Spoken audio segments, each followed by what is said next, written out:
Hi, everybody. Welcome. We are just about ready to get started. So, welcome to the applicant webinar for Recordings at Risk's 8th call. To get us started, staff you'll be hearing during this webinar will introduce ourselves. My name is Becca Kwan, and I'll be keeping an eye on chat as well as moderating Q&A throughout today's session.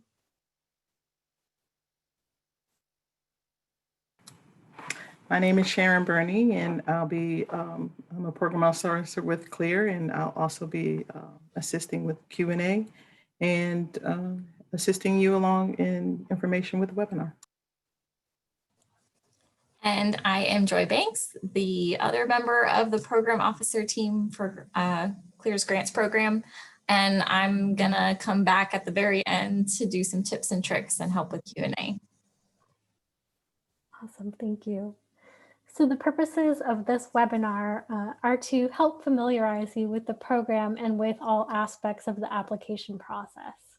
We'll provide some history, explore the application process overall, share helpful tips, and point to some resources that you might find useful. Some notes about the Zoom platform in case you're unfamiliar with it. If a chat box isn't already displaying on your Zoom screen, you can hover your mouse towards the bottom of the screen and open it manually. You're welcome to introduce yourselves there, and I see a lot of people are already doing so. That's fantastic. In order to send a message to everyone, please remember to change the default from all panelists to all panelists and attendees. Please use the separate Q&A box to ask questions today, which can be opened the same way as the chat box. You may submit questions at any point during the webinar, and we'll answer them all at the very end of the session. We'll be monitoring on our end to combine similar questions together and make sure we touch on everything that you've asked. As a reminder, this session is being recorded and will be made available on the applicant resources page of our website by the end of this week. A transcript and these slides will also be posted there. And now Sharon will get us going.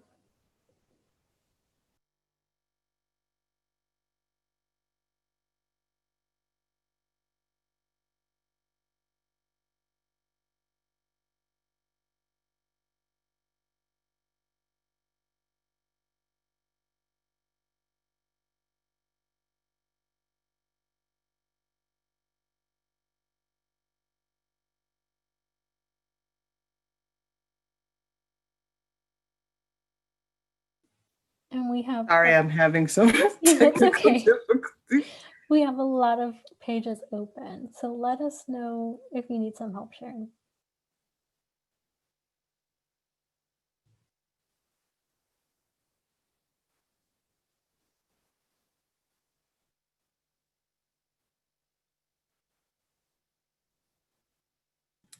Becca, if you'll start on the first while I get my page back up, I've lost. Sure, yeah. So we're going to start with a brief introduction to CLIR as an organization for those of you who may not be familiar with us.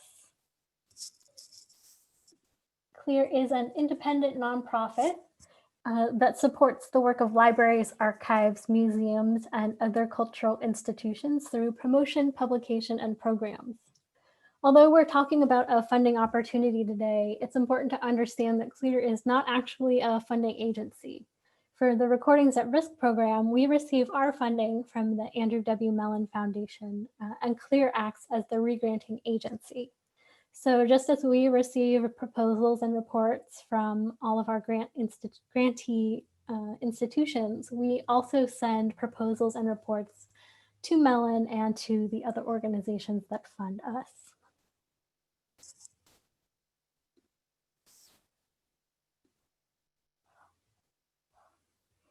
Our work is accomplished by a relatively small staff of about 20 geographically distributed individuals, with the greatest concentration living in the DC area, where our headquarters are located. Joy, Sharon, and I make up the grants team, administering our 2 active regranting programs.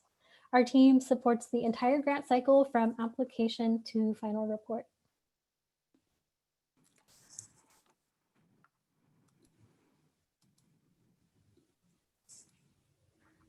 For more than 20 years, CLIR has partnered with organizations to help raise awareness about the legal and practical threats to audio and audiovisual content. One example is our work with the National Recording Preservation Board, which led to the creation of the Library of Congress National Recording Preservation Plan in 2012. Through our cataloging and digitizing hidden special collections and archives programs, which date from 2008, CLIR has also substantial regranting experience. In 2015, we collaborated on the ARSC Guide to Audio Preservation, which is a practical introduction to caring for and preserving audio collections. It's freely available on our website at the link on the slide.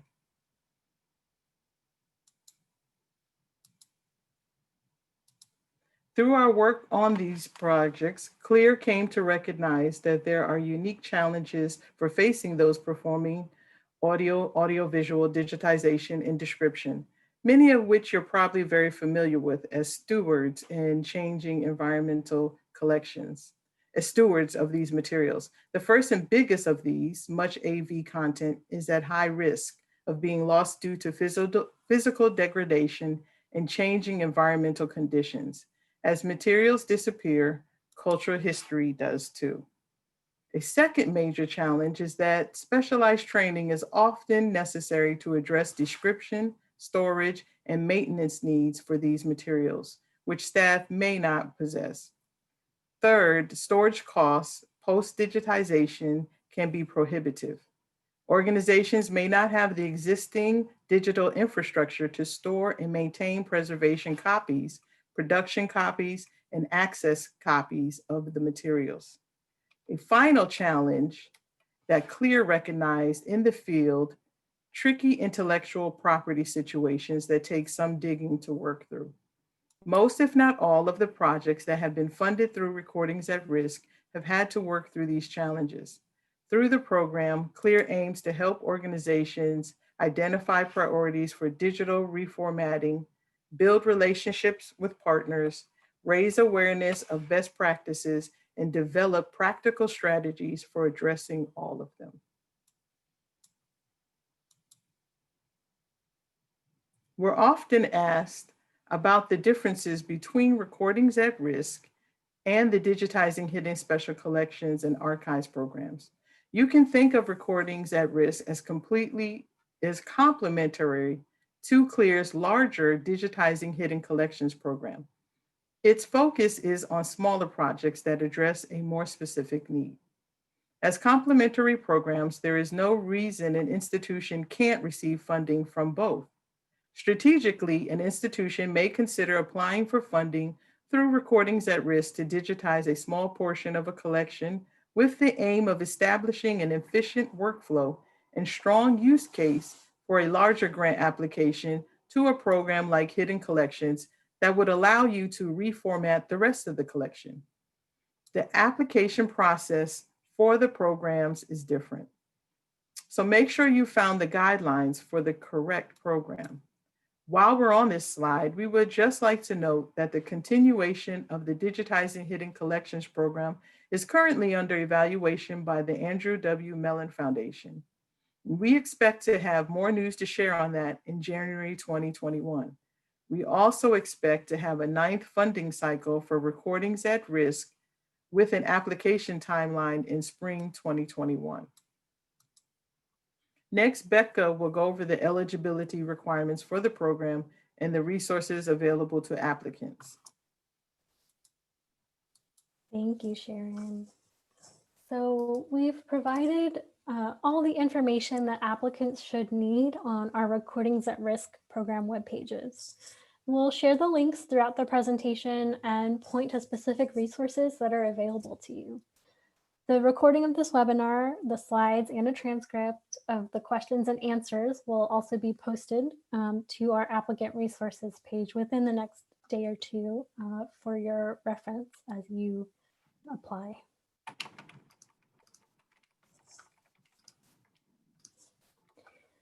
We will start with eligibility. So to be considered for funding, you must be a U.S. nonprofit academic research or cultural memory organization.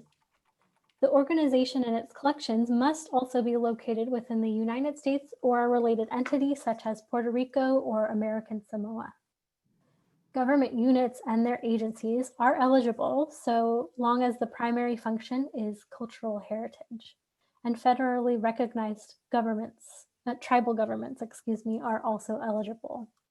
If you have any questions about whether or not your organization can be considered for a grant, it's great to check in with us, and you can always do so via our program email at recordingsatrisk@clir.org.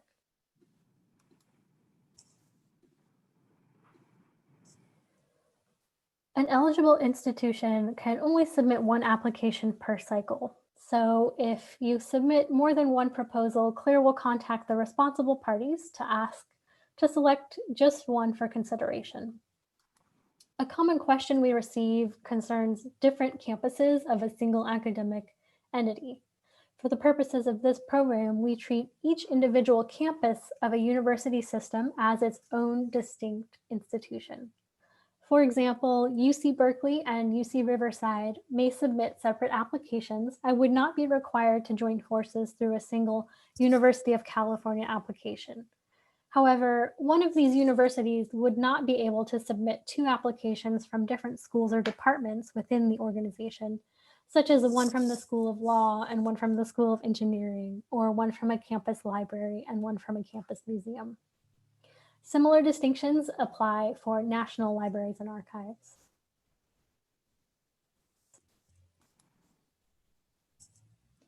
Recordings at Risk does not have an official list of allowed or disallowed formats. We welcome applications as long as the format is audio and or visual, is time-based in nature, so no still photographs or slides, and you can find a qualified external service provider or vendor that can perform digital reformatting in an appropriate way for the format and condition of the physical materials. It's important to note that the program was designed with analog to digital reformatting in mind. So while born digital AV content is no less important and is surely at risk, it's not the focus of this particular program at this moment. However, there are, of course, a few formats that blur the lines when it comes to analog digital distinctions, such as digital audio, tape, or DATs. This particular format, for instance, is eligible and certainly at risk. So don't hesitate to reach out to us to double check the eligibility of any specific format that you have in mind.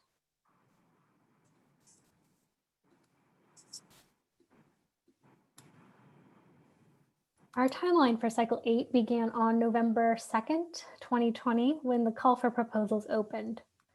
Proposals will be due on January 29th, 2021, and recipients will be announced by April 30th. We always notify applicants individually before the public announcement is made. All projects must last between 3 and 12 months. So for Cycle 8, the earliest project start date is May 1st, 2021. Because of the project length requirements, the latest that you can start a project is February 1st, 2022. All projects, that can't be right. All projects must conclude by April 30th, 2022. That is correct. We anticipate a 9th cycle of funding, and the timeline for that should be posted on the program landing page in spring 2021.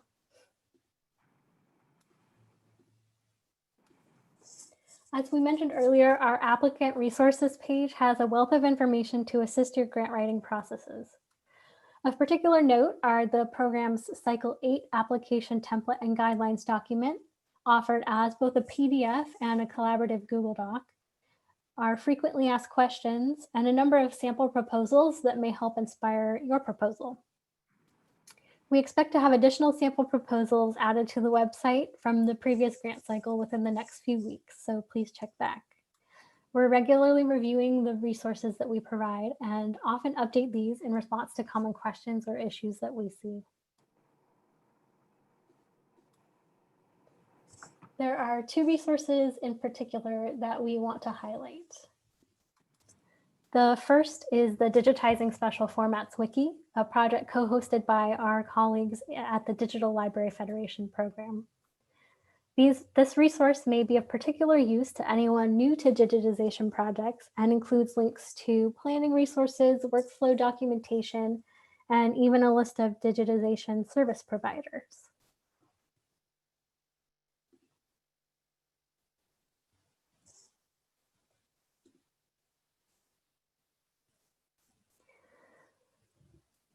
As a reminder, please go ahead and put any Q&A, any questions that you have for our Q&A session into the Q&A box so that we can better keep track of them.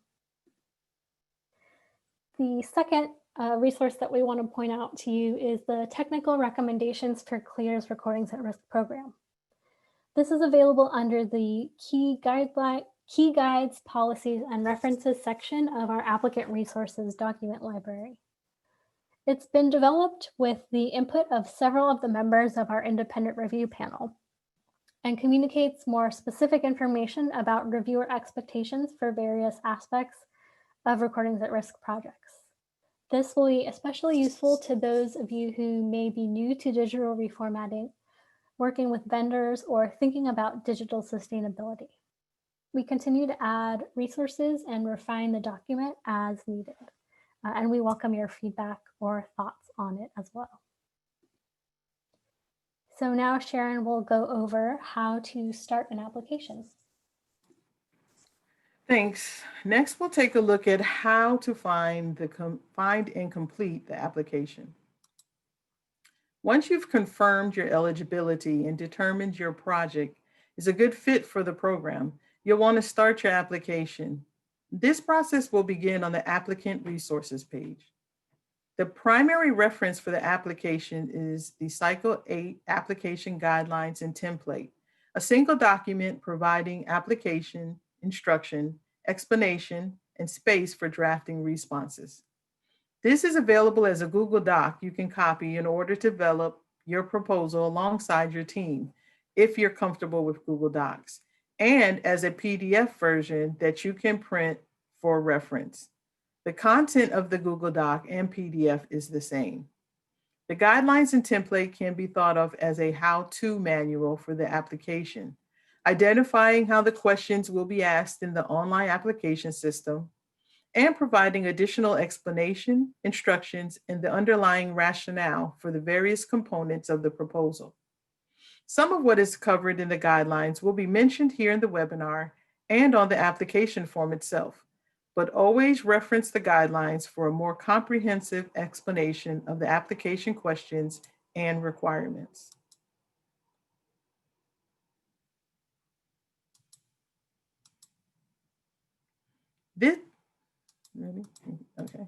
This slide shows the beginning of the Google Doc version of the guidelines and template.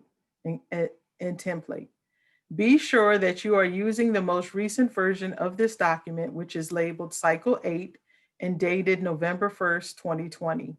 The most significant change for this most recent cycle are file naming conventions requirements for all application uploads. If you have a Google account, you can easily recreate a personal, editable copy of the template by clicking the link on the first page. You are able to select File, then Download As from the menu bar to download an editable version. Bear in mind that the Guidelines and Template Google Doc is only a working document. You will still need to copy and paste your responses into CLIR's online application system in order to submit a valid proposal.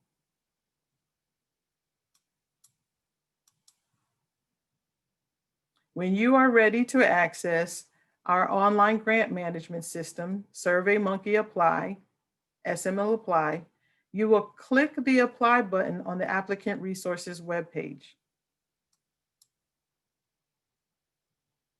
Alternatively, this slide also has the direct link to the application system. The first step in the application process is registering for an account. If you have applied to any previous recordings at risk cycle, beginning with the third call, or to Digitizing Hidden Collections call, or another CLIR fellowship program from 2018 forward, you will be able to log in with the CLIR SMACLI profile you have already set up. You can use the forgot your password prompt if you need a reminder for that information. All others should use the register here link at the bottom of the dialog box. For new users, you will receive a message from the SMACLI system that will verify your registration. If you don't receive the message right away, be sure to check your spam and or junk folders. And if you still cannot find the verification email, contact our team before attempting to register again. Try to avoid creating a new account when you've already set one up. This helps reduce the number of duplicate accounts in the system, which keeps administration more manageable and makes it easier for us to assist applicants. Something to consider as you are setting up your account. The same login information you use to submit your proposal will be how you will log in and access the reporting space should your project be awarded funding. We recommend documenting this email and password you've used to reduce any confusion in the future.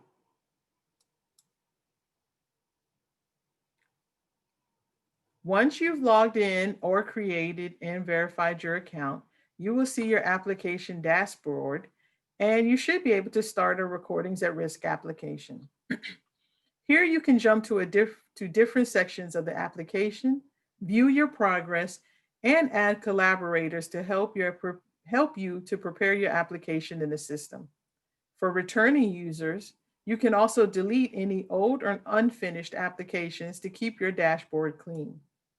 There's no need to attempt completing the entire application in one sitting. You can also complete the sections in any order you choose. Just be sure to save your work as you go. Most of the application content is contained in the application form section of SML Apply. The remaining sections are all for uploads. When referencing the guidelines and template, you'll notice cross-referencing to actions that require an upload.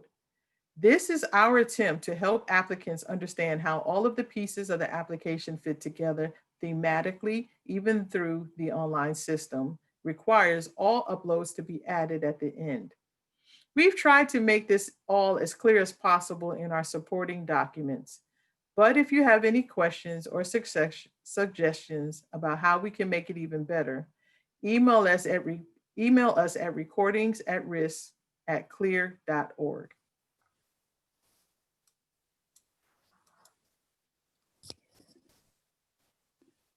So next, let's walk through the different components of the application. The application is composed of 9 primary sections that are listed here.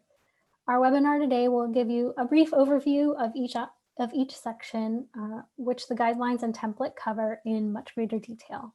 We can also address some questions during our Q&A at the end of this webinar, so feel free to submit those as you think of them to the Q&A box.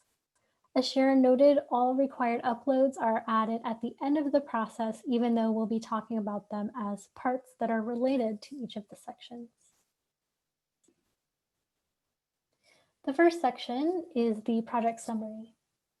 This is where you provide basic information about the project and your letter of institutional support. This letter should come from a head administrator who will be responsible for making decisions about allocating resources for preserving and maintaining access to the project deliverables over time.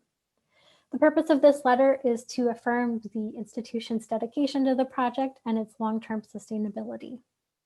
If you're referring to the guidelines and template, you may notice a little list icon next to many of the elements in this first section. This indicates that particular information is going to be added to the Hidden Collections Registry. The registry is an open discovery tool that highlights rare and unique collections, including those nominated for Recordings at Risk and Digitizing Hidden Collections. Registry entries are short, giving just the basic descriptive information to scholars, professionals, and others who may be looking for information about rare and unique materials. We've included a link to the registry on this slide if you wish to explore this resource later.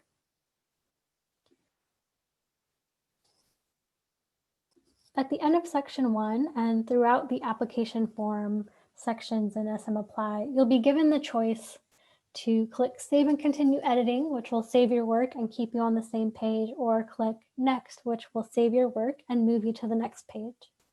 These buttons will navigate you through the entire form so you don't miss any of the 9 sections that we'll be discussing.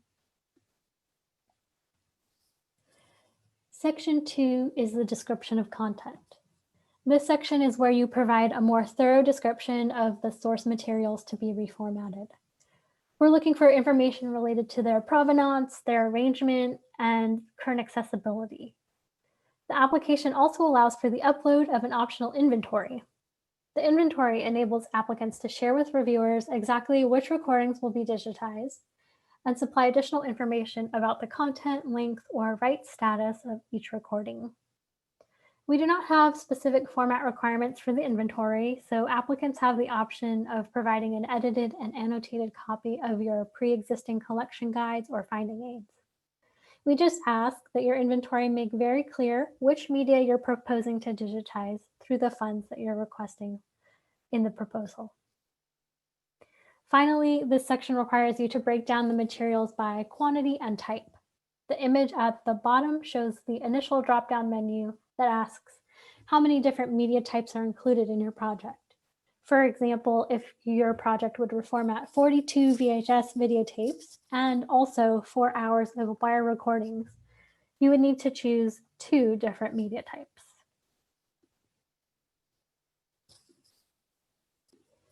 This next slide shows the forms that are generated when 2 categories have been selected. So here you would be able to enter the quantities and types of media you propose to reformat. And you could also describe your VHS tapes under category 1 and your wire recordings under category 2. The fields under each category include material type, amount, and unit of measurement. Unit of measurement may be either items or recorded hours. We ask that you list each category of materials just once. So if you'd like to include both the number of items and the number of recorded hours here, you can select one as the official unit of measurement and include the other in the additional information box below. You can also use the additional information box to specify media brand types, since some are more at risk than others, and any other details that may be useful to reviewers about your specific materials.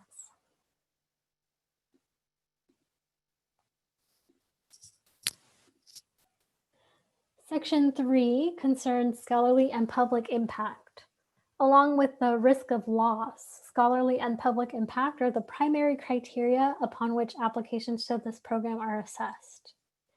CLIR instructs reviewers to prioritize projects that include collections that are of high importance to a variety of disciplines and uses, and will have broad national and/or international impact on the creation of new knowledge or experiences. This is your opportunity to make a compelling case of the potential impact of your nominated materials. In addition to your own statement in this section, the application also requires that you provide at least 1 and up to 3 letters of support. And these can be from individuals who are experts, familiar with the collection, who can help you make your case. The letters cannot come from individuals directly connected to the project, and it's strongly recommended that you get support letters from experts outside your home organization and, where possible, outside of the local region as well, to help demonstrate wide interest. That being said, if a local scholar who is really the best person to support your project is the person that you choose, then it likely makes sense to ask them for a letter. To help you get the strongest letters of support that you can, we've created guidelines for authors of letters of support, which can be found in the document library of our application resources page. We encourage you to share this document with all of your letter writers to help guide the process and provide context for the specific request.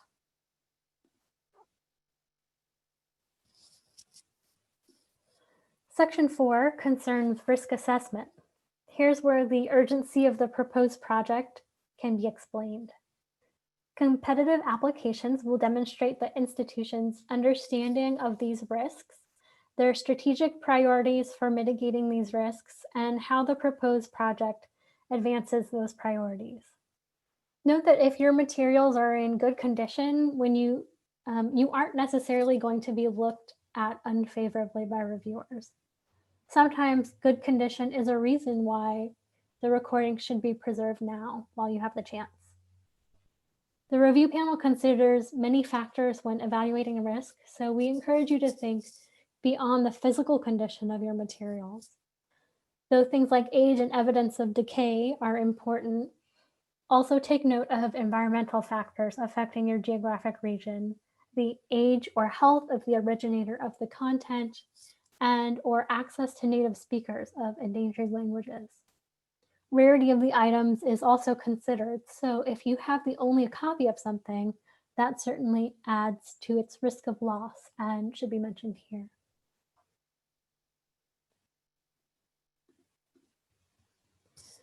The Rights, Ethics, and Reuse section helps reviewers assess an applicant's understanding of the legal and ethical issues affecting access to the nominated content and to evaluate the proposed approach. We require you to dedicate all metadata to the public domain under a Creative Commons waiver and to avoid imposing additional access restrictions on the reformatted recordings than what may already be in place for the source recordings. While this program does prioritize preservation over access, reviewers strongly prefer that applicants avoid creating unnecessary barriers, since such barriers inhibit a project's impact.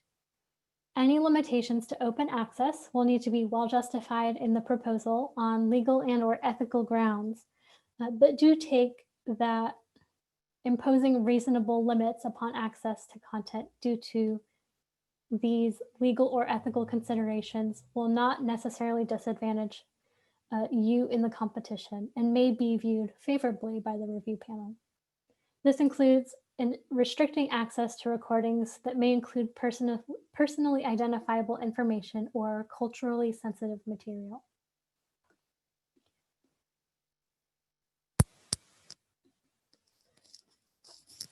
The project design section describes how the project would work in practice and consists of the components listed here. Design a project plan with a timeline that identifies all the major activities taken during each phase of your project, including the parties responsible and the deliverables. Develop a technical approach that provides information related to preservation, reformatting, specifications, metadata schema, and so on. Present a thoughtful digital preservation plan, which describes the processes and parties responsible for preserving the files created during the project, and how preservation activities will be managed over time.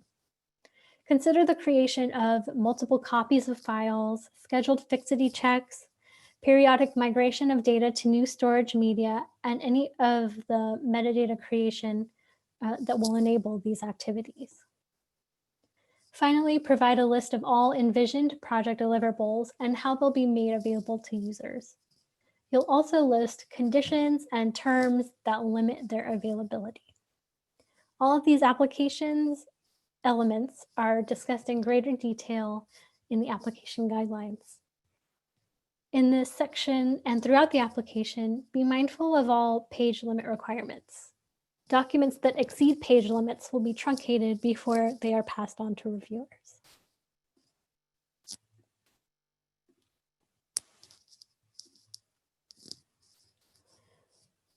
Section 7 will ask you about service provider information. Because the goal of the program is to help institutions without in-house capacity or expertise to get started with preservation reformatting of their AV collections, all recordings at risk applicants must propose projects that name a qualified external service provider who will provide the reformatting services. In-house digitization is not allowed, and proposals to reformat recordings at your own institution will disqualify your application. The most frequent question that we get about this is from academic institutions who would like to use on-campus digitization services that may be run through a different department. This would be considered in-house digitization, so would not be allowed. In addition to covering the basic information on your selected service provider or providers, you'll be asked to submit a rationale for service provider selection. Here you will demonstrate that you've chosen a service provider that performs technically competent and cost-effective digitization. You may reference the service provider proposals, but make sure that you clearly explain your own decision-making process here. Generally, our review panelists expect to see more than simply saying, "We've worked with this vendor before." Explain your selection process and why you've chosen this vendor and the services they're offering, and why they're most appropriate for these particular materials and this project. We technically only require one service provider proposal, but in most cases, you're strongly encouraged to seek out additional bids and include up to 3. Multiple bids help demonstrate to reviewers that you've done your homework and that the services to be provided are right for your specific materials and your organization's needs. Should your institution prohibit the selection of a service provider until after grant funds are awarded, which we sometimes find is the case, you must still make a tentative selection for this proposal in order to support the figures that are included in your budget, which will typically be based on the selection provider's estimate. The guidelines in the template provide much more detail, and CLIR staff are available to answer any questions that you have about all of this at recordings@risk@clir.org. While we're unable to recommend specific qualified service providers, we have a few tips to help you in that process.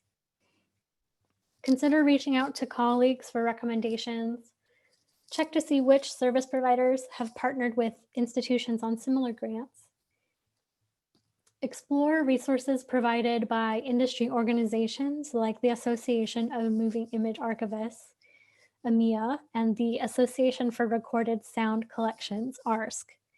They often publish lists of digitization service providers who meet their standards. You'll still need to do your homework when it comes to assessing proposals from each of these providers. The DLF's Digitizing Special Formats Wiki that we pointed to earlier has resources that can help you with this. Another resource that may be helpful is the Effective Outsourcing with Audiovisual Digitization Service Providers webinar that was also hosted by our colleagues at DLF and is available on their wiki. We encourage you to consult our guidelines for grants involving consultants or subcontractors for guidance on bidding, selection, and budgeting when working with an external service provider. Our technical recommendations for the Recordings at Risk program also includes a section on soliciting and evaluating bids to help guide you through all of that. Both documents are available on our applicant resources page. Now, and now for the fun part, funding. Section 8 is about funding, which relates directly to the service provider section, since the primary expense for most projects will be the cost of digital reformatting. There are 3 budget documents that need to be uploaded. The first is a budget narrative, which has no page limits and serves to explain to the review panel what you are spending and why. Use the application guidelines to help you build this narrative. You should explain all line items that appear in your budget. Discuss how your institution will manage your project and why you are seeking external funding for this project. The budget details should be submitted on the budget and financial report form, which is a macros-enabled Excel template provided by CLIR. You can hover over any red numbers on the sheet to access additional instructions, as well as review the instructions tab for more detail. The third budget document is the service provider proposal. This is simply a PDF upload of the proposal or proposals that you have selected. Quotes from additional service providers that you did not ultimately select can be added as appendices.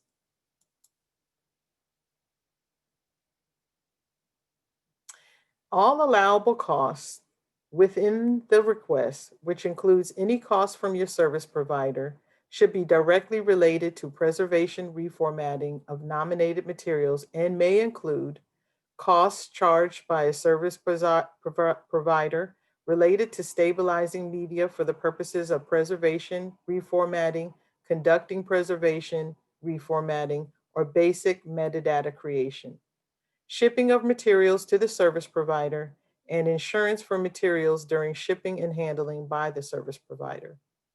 A portion of funds may be spent for work done at your institution, including quality control, metadata creation, ingest into content management system, and the initial backup.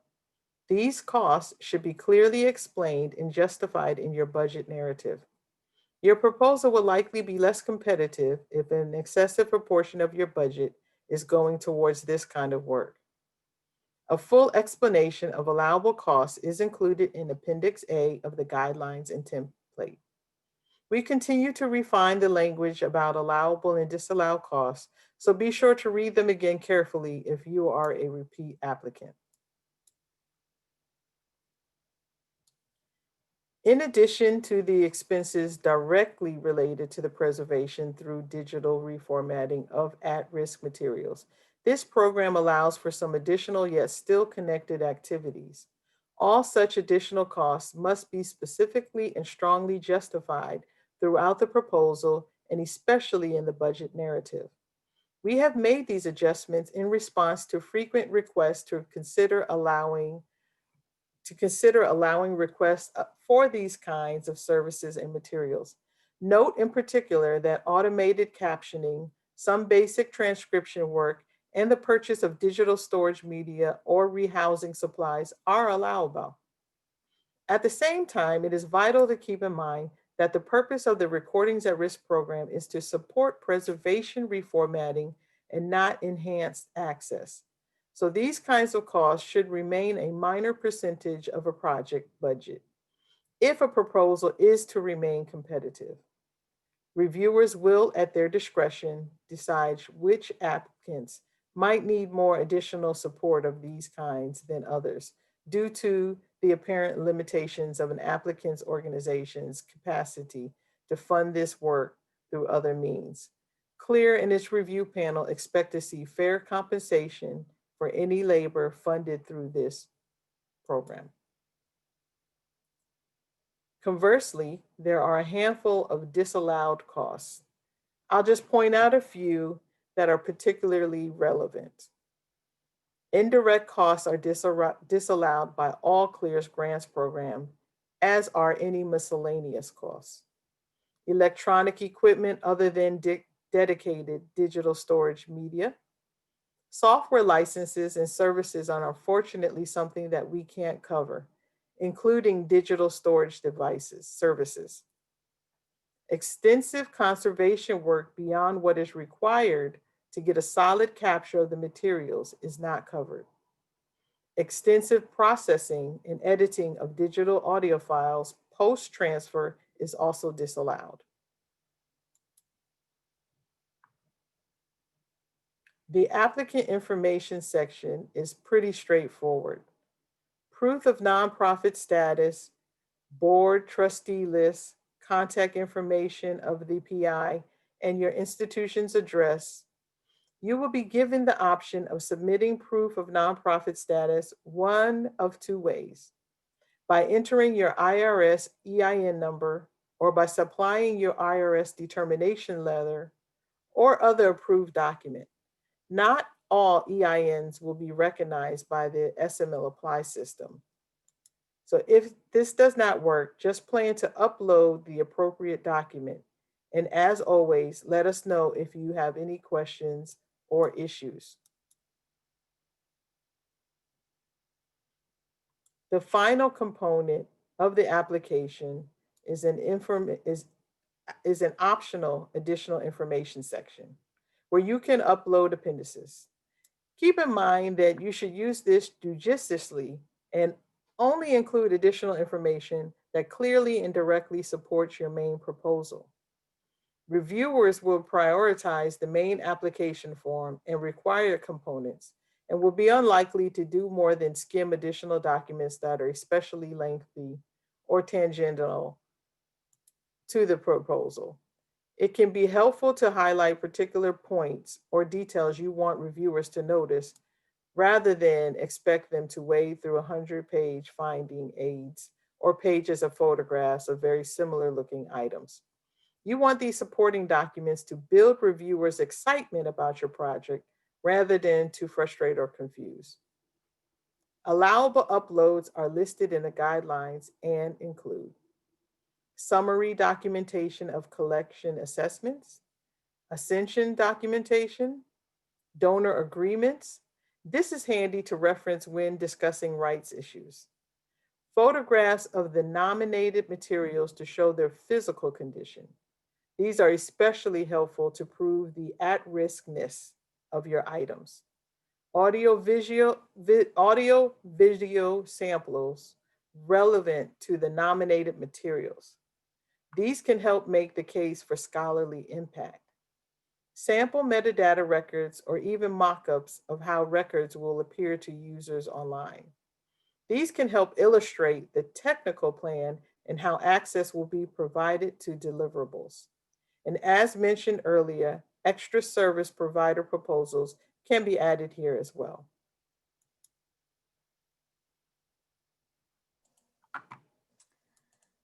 We are nearing the end of our presentation, so do feel free to continue submitting questions to the Q&A box. We're diligently copying them over to answer in just a few minutes. We're going to wrap up with a few final tips. We know that the pandemic and the related closures have likely affected you all. Project planning in the best of times can be challenging, so we wanted to take a moment to make a few specific notes to all of you working on the application process right now.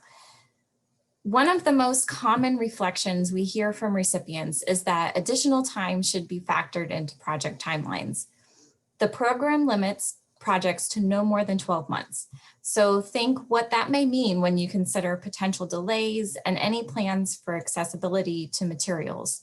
Would a smaller project be more feasible at this point? Could you achieve the same goals through a different or more flexible metadata strategy? Do you have plans in place if you're unable to access your collections for a period of time? Service providers have been affected by the same closures and delays as many of you. So think about how that may translate to your project. Have you asked about any protocols they may now have in place to facilitate remote processing? Considerations for shipping delays? Perhaps some lessons they've learned and could pass along to you moving forward.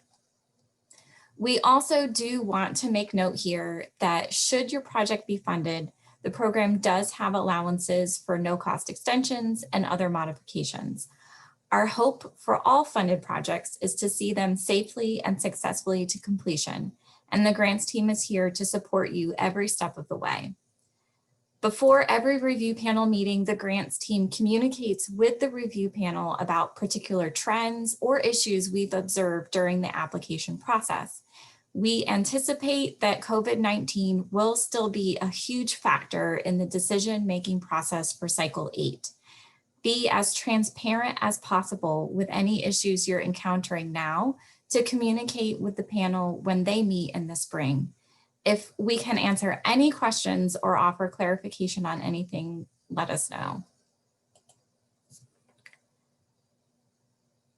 We'd like to close out with just a few more tips for applicants based on what we've learned to date. Ask yourself, is this program the right fit for my project?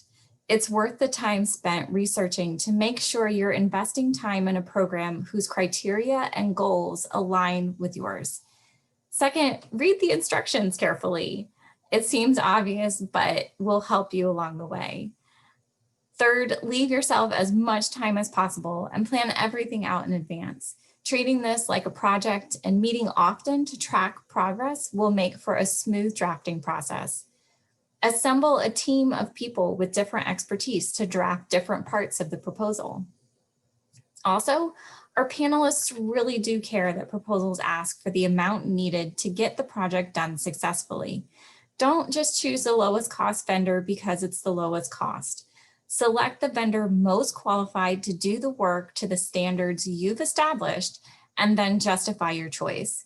If you need to include staffing for work directly connected to the project, explain to the reviewers why that funding is necessary and how the work is outside the normal scope of work or current institutional capacity.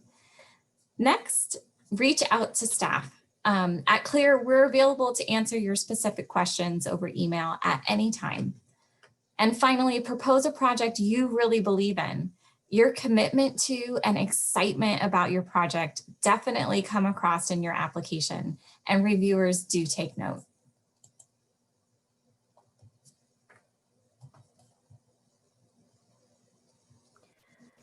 So this final slide gives you an overview of our team and how you can contact us. All questions can be sent to our shared inbox, recordingsatrisk@clir.org.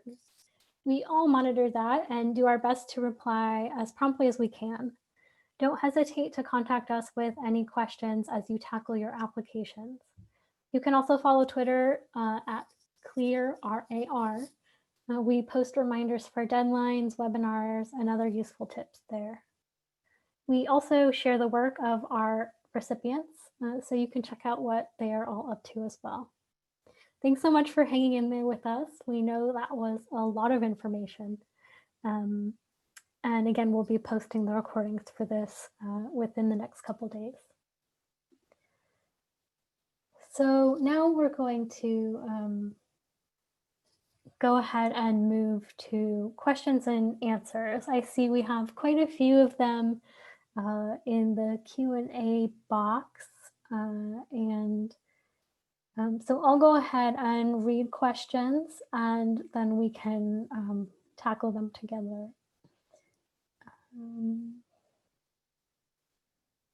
So first up, can a portion of the grant money go to funding a temporary employer internship that would be dedicated to the grant project once the digitization outsourcing is complete?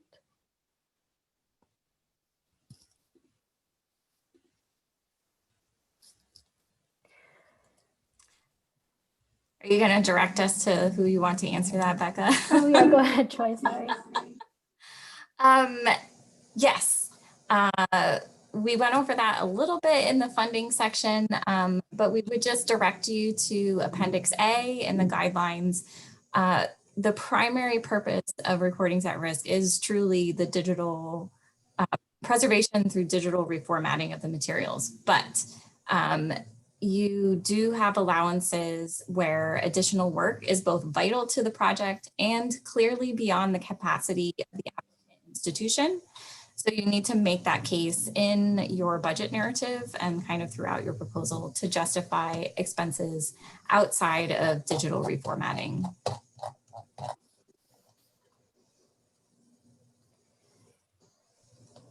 Okay, next question. I'm interested in whether the grant program permits a joint proposal from more than one institution. And if so, would someone speak to how to go about doing that? So I can go ahead and take this one. So for this program, unlike Digitizing Hidden Collections, which does allow collaborations among multiple institutions, this is a single institution project. For the purposes of providing information about the impact of the project, you may wish to include information about ways that you're collaborating with organizations outside of the scope of the specific digitization, ways that you are providing programming across organizations or sharing information. But for Recordings at Risk, it is a single institution only. Yeah, we do have the occasional project that involves other partners, not so much in the collaborative nature of the Hidden Collections program, but if, say, you're using another institution as part of your long-term digital preservation strategy, the reviewers would probably like to see some documentation of your proposal. So you should be prepared with that. And I'd just say, if you have any other questions, probably reach out to us specifically and we can provide additional guidance. The next question, are students, faculty, guest recitals, recordings eligible for the grant? So yeah, that sounds like something that would be eligible for the grant. I would say that you would want to really keep in mind that you'll want to convince the reviewers of the need for the impact, the urgent need, and the wide impact of digitizing these materials. So that's definitely a case that could be made, but will be important to make throughout. Would an arts nonprofit that is not a library or museum, but maintains an archive of its work be eligible? So yes, absolutely. Any nonprofits are eligible for the program, and our general guiding principle is that if preservation work is being conducted, then you fall within our guidelines. There's much more about that. It's all laid out in the applicant guidelines if you have additional specific questions. Yeah, I'd probably recommend going and looking at some of the sample proposals, so you have a sense of the sort of the digital, like the detail that is necessary, especially if you're new to digital preservation. We often find new applicants surprised at how much detail our reviewers are looking for.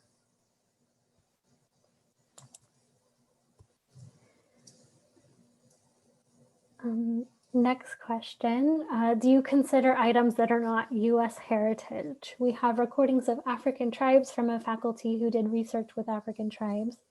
Because of tribal warfare, the tribes no longer exist. The recordings are of their music associated with their ceremonies, and the materials are on tape. The program does allow for the inclusion of any materials on any subject matter. Really the basis is their at-riskness. And so as long as the materials are located here in the United States, which is an important consideration for this program, then they would be eligible.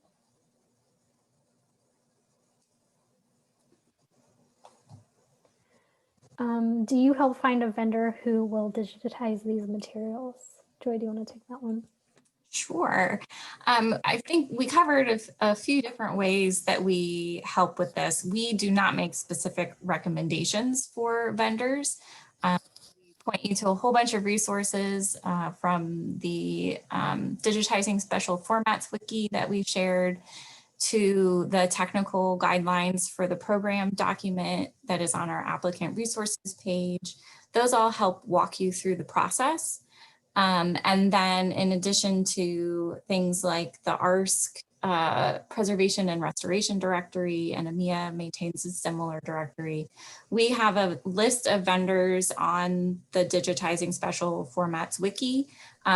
Those are just vendors who have been in touch with us, and we list them there. That is the extent of our vetting of those. So you might want to reach out to other institutions in your network who maybe have done a similar project, get some recommendations, and then be sure to do some homework to find out who's really going to work best with you and the materials that you have.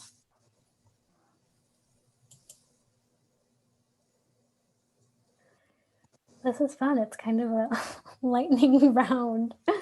The next question from Lisa is, if there are two different libraries or two different formats, are they considered to be the same grant, or can both receive funding?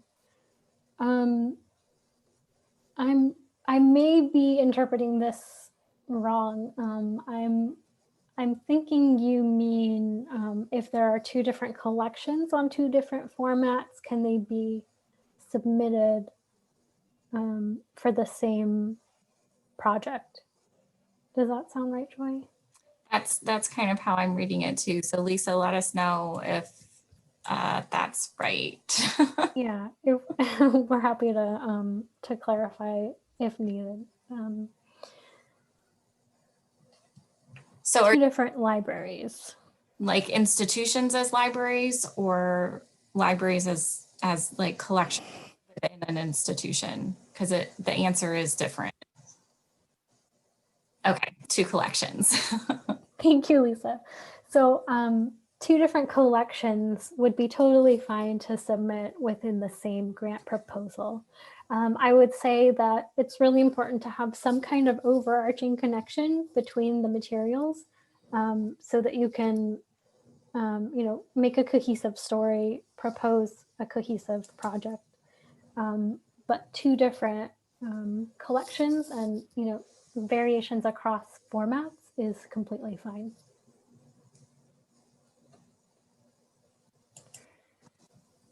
The next question is, do you provide opportunities for proposal reviews ahead of the deadline?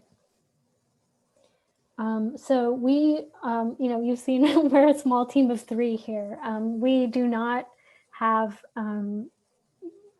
the capacity to review, entire proposals. We are happy to answer specific questions that you may have. So feel free to send those to our inbox. We just can't read the entire proposal and provide feedback.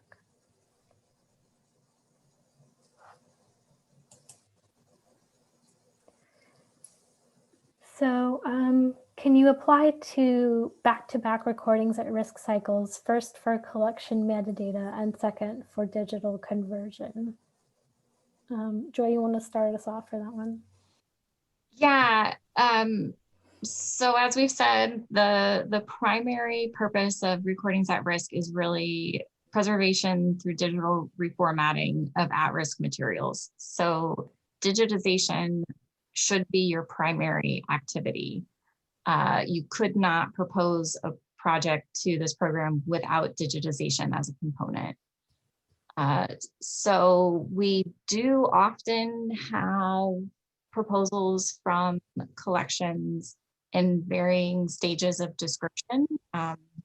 The need to have like a finding or item level detail for this is not required. But you should know a little bit about your collection before you apply. It's just kind of such a hyper focused funding opportunity that digitization has to be included in your proposal.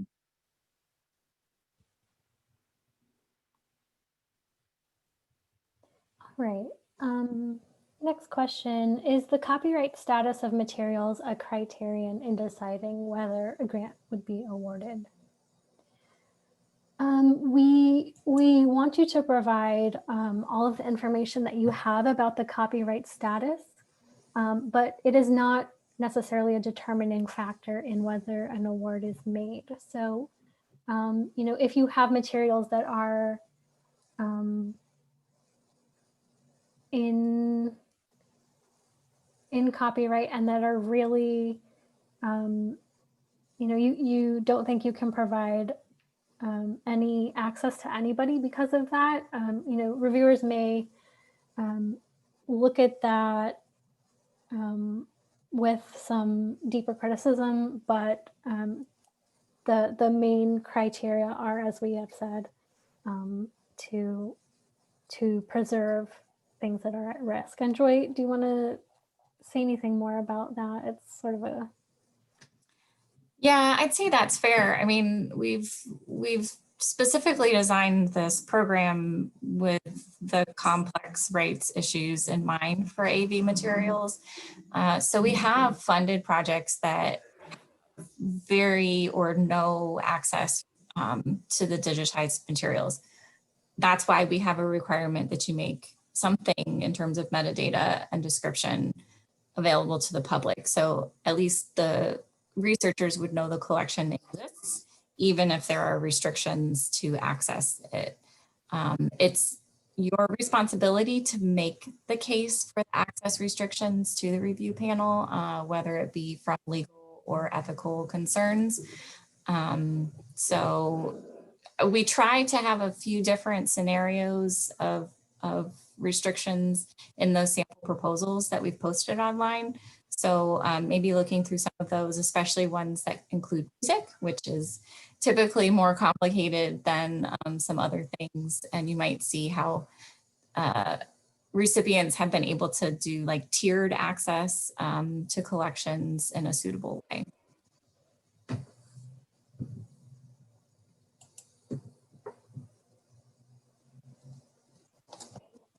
Oh, we should probably note. So we're at like about 5 minutes or so after the top of the hour.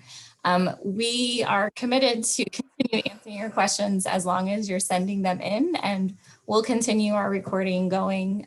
If you have a need and you need to leave, please do feel free to do that, and the recording will be posted to our website. I think that's a question later. So we will be posting the recording and a transcript of the Q&A time with additional links and such to our website afterwards.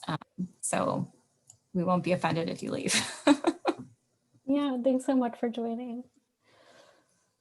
We're just going to keep going down this list of questions. So are nonprofit community archives allowed to apply for the Recordings at Risk grants? As we mentioned earlier in our presentation, as long as you are a nonprofit that can provide documentation like an EIN number or your IRS determination letter, you will be eligible to apply. So let us know if you have any additional questions about that, but you should be eligible. From Patricia, my public TV station is part of Rocky Mountain Public Media, which also includes a public radio station. Can both the TV and radio stations apply in the same call? Tricky one. Joy, what do you think? Without committing too much to this response, my initial reaction would be yes, but it would kind of depend on how this is all structured together. I would recommend emailing us with some more detail so that we can sort of talk about it and reflect on it a little bit. We want to be sure that this is sort of a different campuses of the same unit as opposed to different departments of the same unit kind of comparison to this. So Patricia, I would recommend emailing us about that. Yeah, thanks, Joy. Okay. Regarding Edison Diamond Discs and 78s, can I assume we would need to provide the actual historical value, or to prove, excuse me, the actual historical value of a collection or even of each individual recording? Yeah, so regardless of format, the application will ask you to essentially share why the recordings would be highly impactful to make available or to preserve. So you'll want to factor all of those into the case that you put together. And, you know, I don't think, you know, going recording by recording is necessarily an approach you need to take, but for the materials as a whole that you're putting forth for digitization, you'll want to, you know, draw some conclusions about those materials. Yeah, our reviewers feel like in the scholarly and public impact section of the proposal, they usually want more information than what's given. So, you know, avoiding sweeping generalizations, like this is a historic collection. Okay, we'll give some detail about exactly why is this a historical collection, and avoid things like It includes many important performances, or like they really want to know what percentage, like what important performances or voices or whatever, and usually providing percentages of things is useful to help communicate. Like you have one recording of a very famous politician, but everything else is something other than that. You want to kind of be as specific as you can, given any limitations on knowing what's on fragile recordings.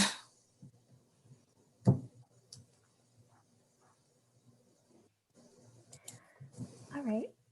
So next, is there a limit to the variety of materials, and what platforms do you have, or should we be provided? I would say that the limit to the variety is probably, do we offer up to 10 spots? Is it? Yeah, in terms of like the structure of the application, you can include up to 10 different material types. Yeah, but as we provided that list of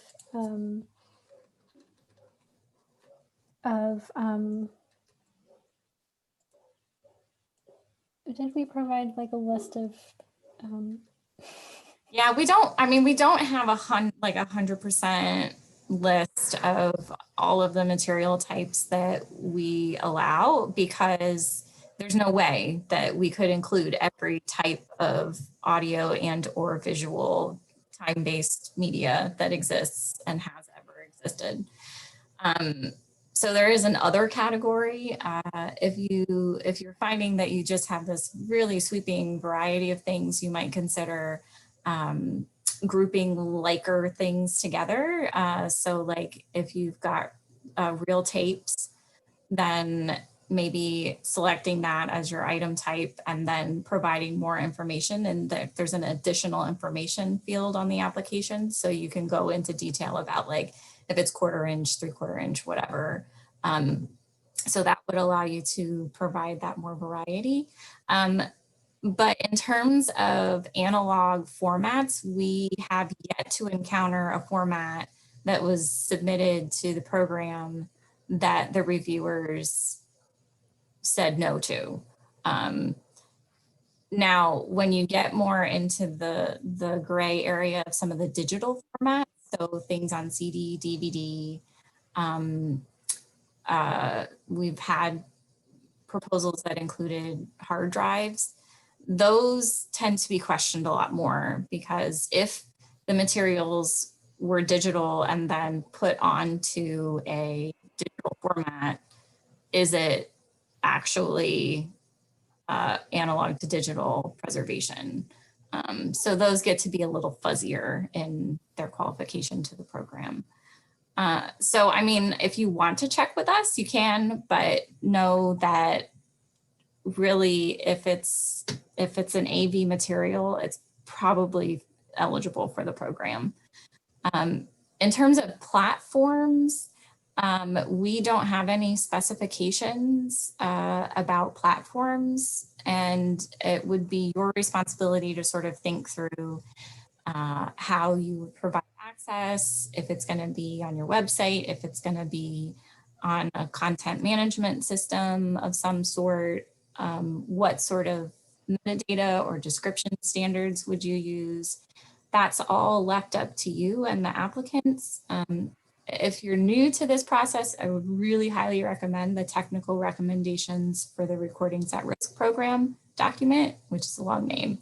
But it goes into a lot more detail about some of the minimum requirements that the reviewers are looking for when you're developing your plan for this. Hopefully that answered your question, Lisa. And the next one is related. John asks, do DVDs fall under the category of digital video? And I would say yes, but as Joy mentioned, reviewers will want to know, what makes the recordings at risk, and why is it really necessary to transfer them from the format that they're in to digital? So hopefully that answers the question.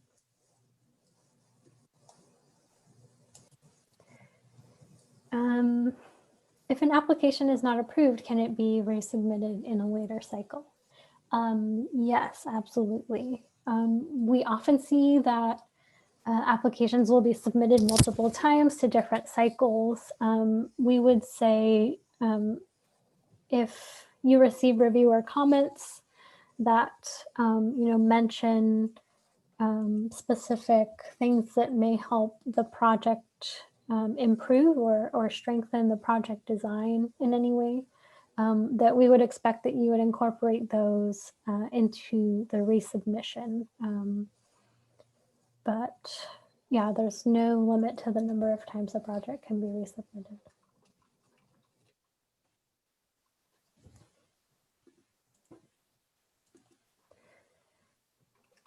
Okay. Next, NACG is 60 years old and we have a paper collection. We also have hundreds of VHSs and film as well as magnetic tapes. Can we include digitizing some of our paper collections that are related to the media for scholarly access? This program is really focused on audio and audio-visual materials only. So the paper collections would not be able to be submitted as part of a project. I would definitely encourage you to check out Digitizing Hidden Collections, which has a much wider scope. And yeah.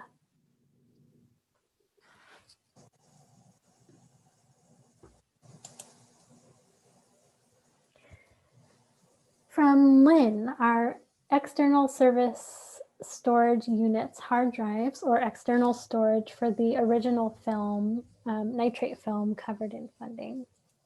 Joy, do you want to go ahead with that one? Yes, so the hard drives, yes, are included in the allowable costs for the program. It's something that's quite typical to see in terms of this program. We still do not allow, though, for like digital service subscription services. So you can buy a physical hard drive specifically for these materials. The external storage for original items, I'm double checking our Appendix A with our allowable and disallowable costs. And yes, we have added some allowance to provide rehousing supplies. And our guidelines say when specifically used for project activities. And I would say, I would also make note that both of those categories for spending are some of those other than digitization costs that must be specifically and strongly justified in your budget narrative. So don't just add them to your budget and not have an explanation of why your institution really does need these things.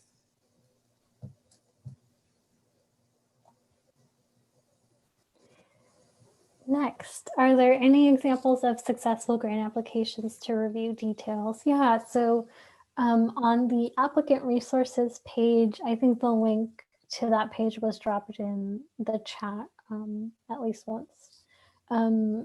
You'll find a list of successful grant proposals there that are made available as examples. So I would say, take a look at what's there.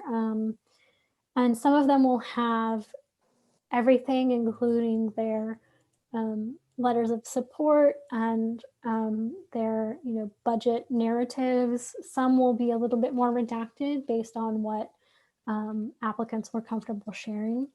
So take a look there. There's some good stuff, and we should be able to make a couple more available within the next couple weeks. So check back for more of those.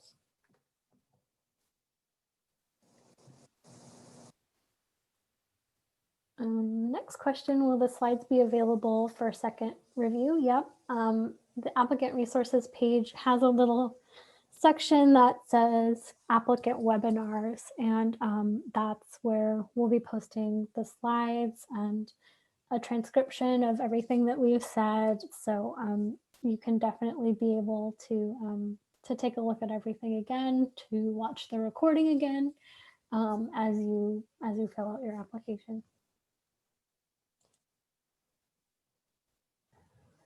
Any tips for when we've been unable to watch or listen to the materials due to the media's obsolescence? We've been using the labels to build our metadata. Oh, that's exciting. Joy, do you want to share? Yes, as you might imagine, in a program that specializes on at-risk AV materials, this is definitely something that many of our applicants and recipients have dealt with. And so our advice to you is to be open and honest about the level of understanding and knowledge that you have about the materials in the proposal. When you're communicating with the vendor, be open and honest with them too, so that they can make an informed proposal back to you, making, appropriate adjustments and allowances for variation in length, because something very common, we often find recipients who have either really sorely underestimated or overestimated how long the recordings are based on the labels, and find themselves in one place or another. And I would also make note that when you receive materials back in your timeline, you'll want to allow the time and space to do really good quality control of the digitized materials, and allow time for correction to the metadata that you have created, because I don't know if it's as high as 9 times out of 10, but we'll say it's pretty high in the program that labels have been found to be incorrect. And recipients have found a lot of different things on their materials that they really just had no idea were there. So I guess plan for the unexpected in dealing with this, and just make your case, knowing that our reviewers really do truly understand that you're likely not able to view these before submitting this proposal. Thank you, Joey. Question from Barbara. Can you please confirm again whether captioning is or is not an allowable expense? So you can head to our guidelines and template for the super specific allowable costs and disallowed costs. To try to put it simply, manual captioning or reconstruction or translation that are very labor intensive are disallowed costs. But anything that helps to facilitate access, like automated automated captioning or basic transcription, may be included in the grant proposal. Yeah, and just to note that we do continue to refine that part of the guidelines, and we have now made allowances for endangered languages, because we understand that automated anything with endangered languages is not going to be sufficient. So if you have questions, let us know.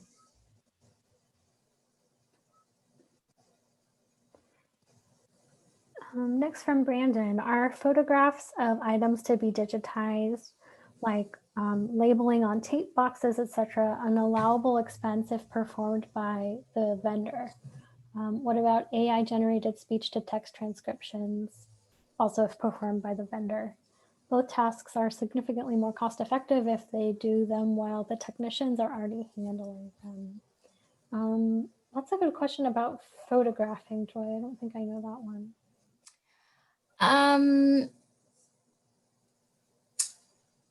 I would imagine that we have funded projects that have included that from vendors, if they're including it in their vendor proposal. You would likely want to justify the expense. Why is photographing of labeling on tape boxes important and vital to your specific project?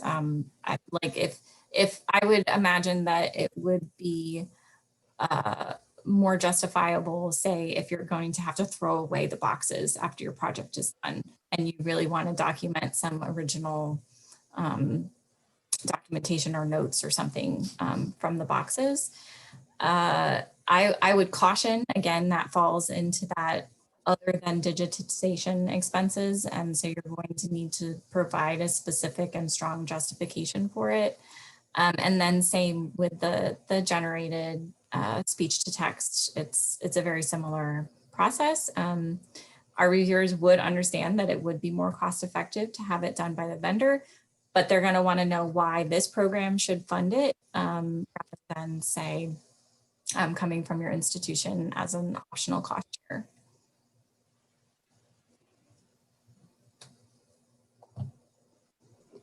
All right. So is there a cost the next requirement? question. Nice. So as Joy mentioned, any cost sharing is optional and not required. It's great to see it, and you can include that in your budget narrative, but we will not require that any applicant include that.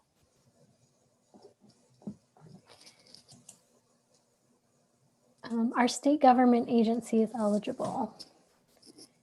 Yeah, so grants may be made to government units and agencies if cultural heritage is the primary function of the unit.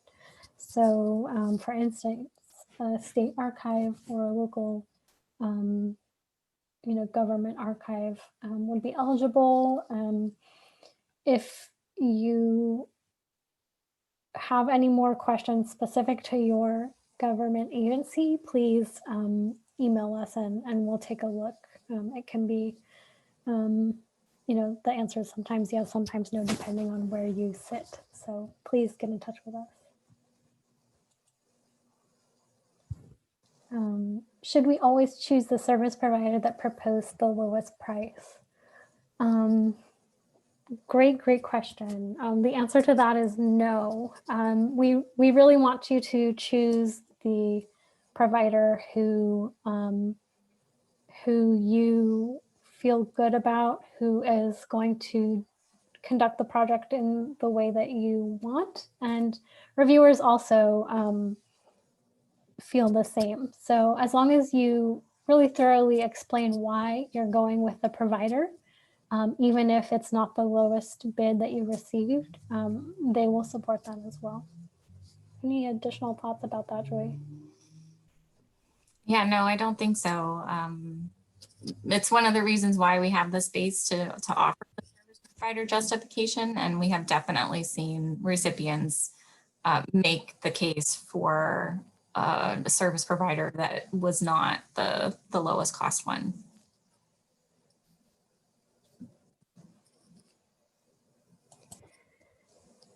The next question, we have 7 left, so thanks for anyone sticking with us through these. What considerations of members working in different states where COVID restrictions may vary? I would say this question, let us know if we're not answering completely exactly what you are asking here. But the restrictions vary, so much right now by organization. If you're working with folks who are in different states, especially for your service providers, make sure that you get the most up-to-date information that they have available, and check with them maybe just prior to submitting your application. we know that these will, definitely change over the coming months, and COVID restrictions are, completely varied. But share the, plan your project in line with. Oh, that's a lot of different states. I'd say plan your project in line with all of those to the best of your ability, and know that there are flexibilities in place if if things change once you are funded.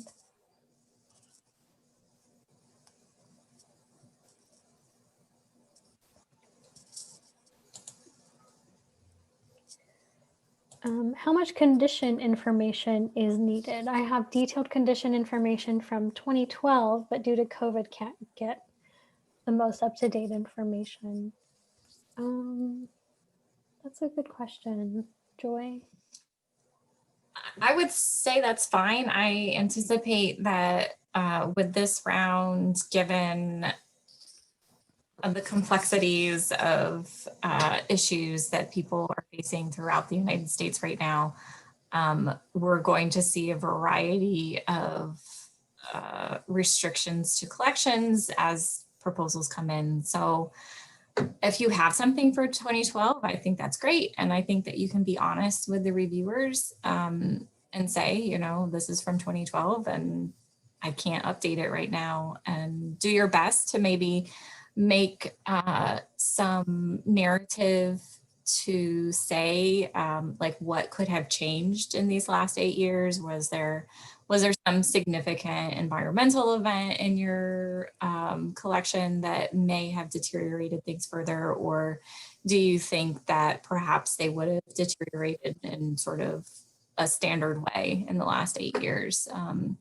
But even before all the uncertainty, there's such variety of institutions applying to this funding that even having a condition assessment is great. That's something that a lot of institutions don't even have access to. So even if it's 8 years old, I think it's something that helps the reviewers understand what's happening with your materials.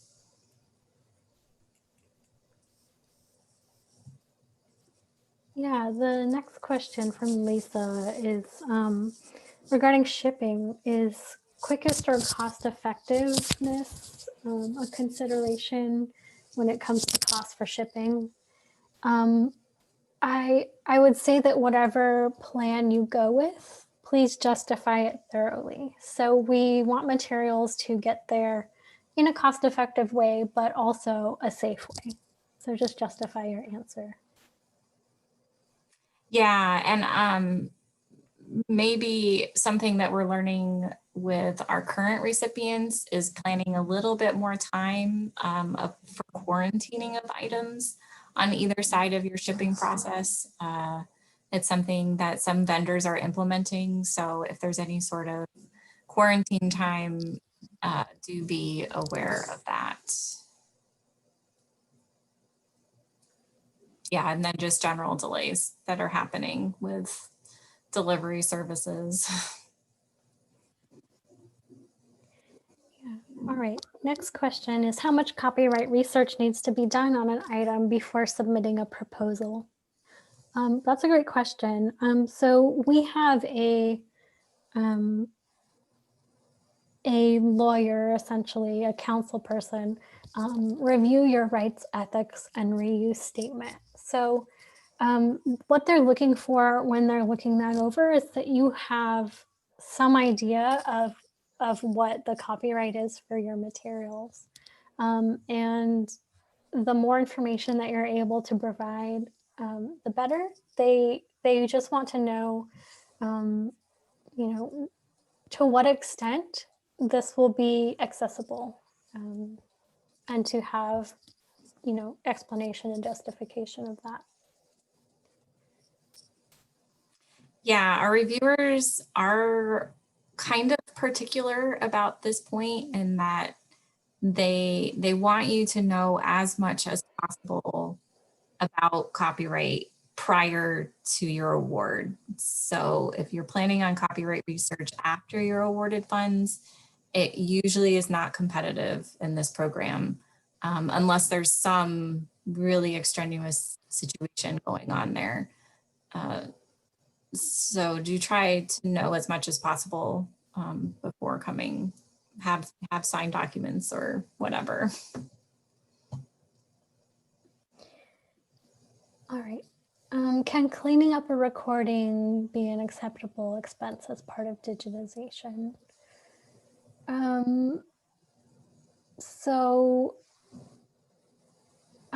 What we say in our guidelines is that extensive editing, processing, or data recovery is disallowed.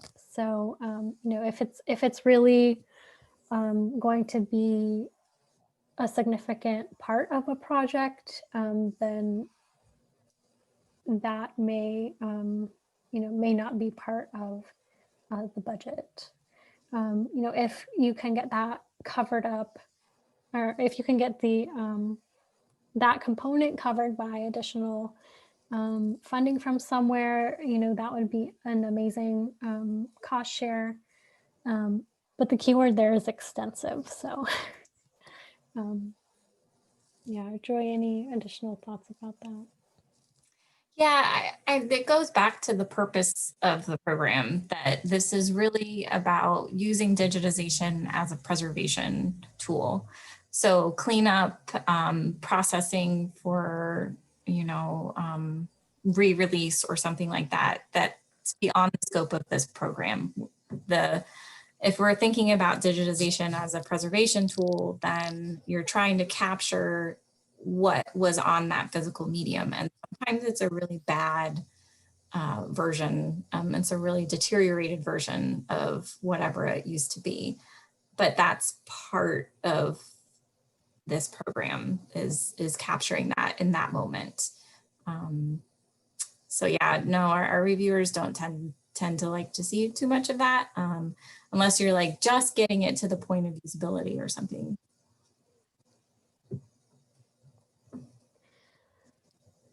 Okay, our draft project design initially included a few months for students to do QA, quality assurance, and metadata building.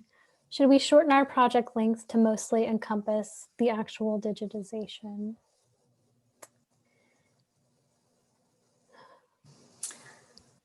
Well, we do require you to create some sort of metadata. Now, so it might be that you adjust maybe the level of specificity. So maybe rather than doing item level metadata, you're focusing more on creating a collection level.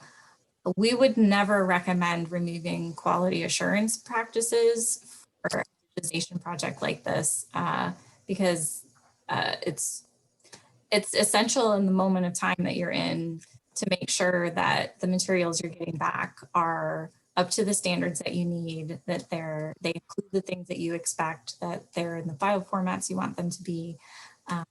And we very much have seen recipients catch things in the QA process that have had to go back to the vendor for reprocessing or things like that. So we wouldn't recommend that you take that part out of it. You might want to think of alternatives if you're thinking about using students. Think about how you might facilitate that work remotely if you're going to need to do that. And think about maybe having a backup plan if the students just aren't available.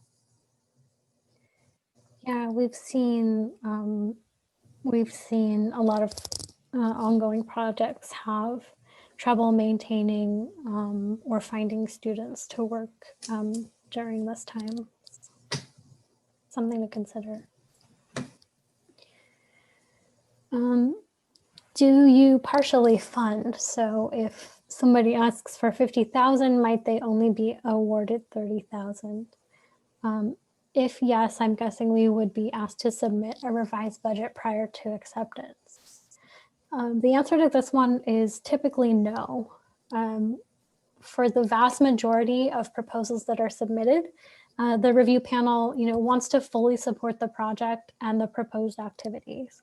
I would say that, sometimes a small disallowed cost may make it past our initial technical review, and we may ask that, for instance, if you have included shelving, that we might ask you if the review panel is extremely enthusiastic about a project, we'll say we can fund on the condition that this small expense is removed. But in general, we try to fully fund proposals.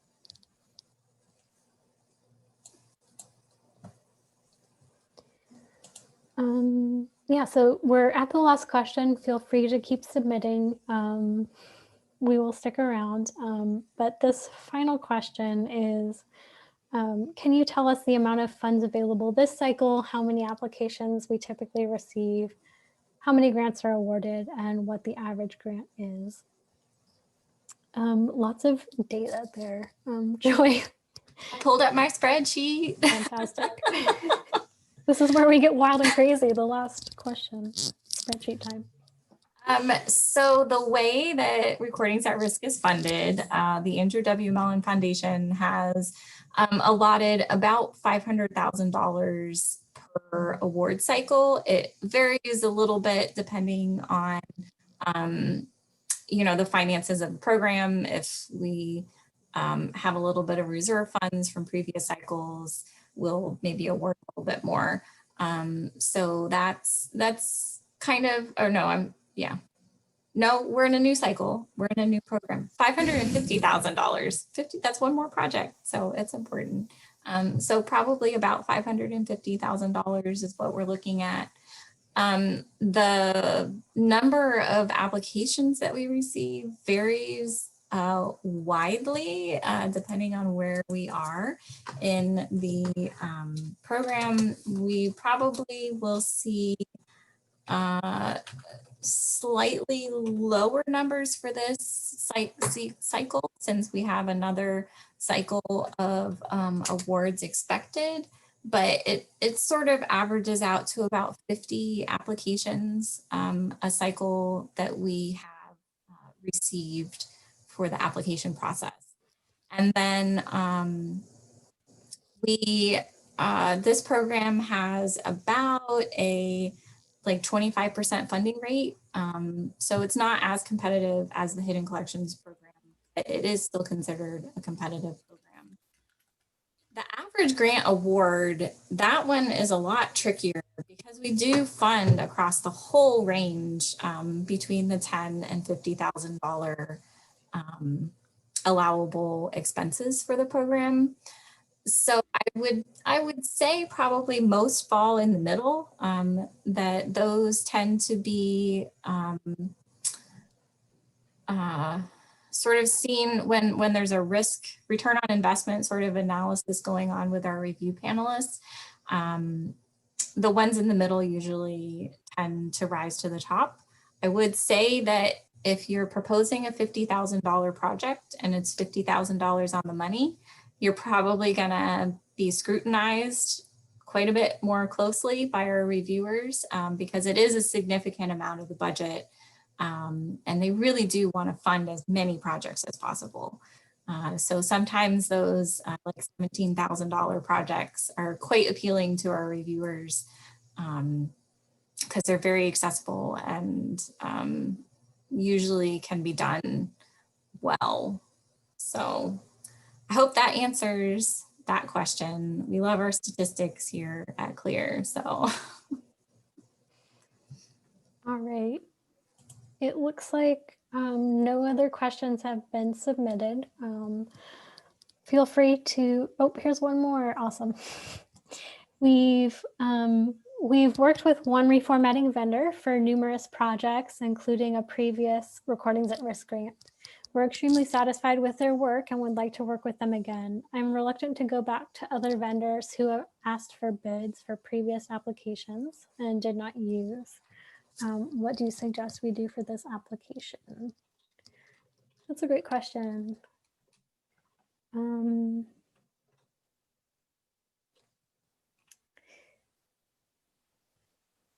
Joy, what do you think? I mean, reviewers do want to see some explanation of why you've chosen this vendor.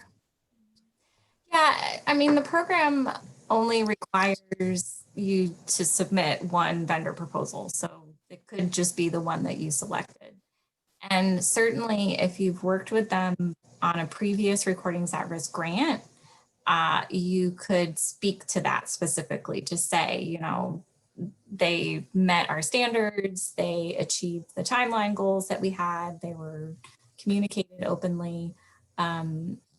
Just be more specific about why you want to go back to them rather than saying we've worked with them before, so we want to work with them again. Like that's not enough of a justification. Really flesh out what it is that that vendor has provided to you that you are sure that they can provide those same services to you again for this new project that you've proposed.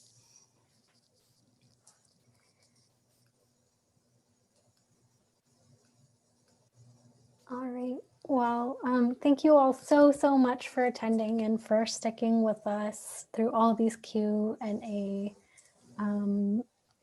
We will be sharing these, the recording, the slides, and a transcript of both the informational portion and the Q&A, you know, within the next few days. So keep a lookout for that, and best of luck with your applications.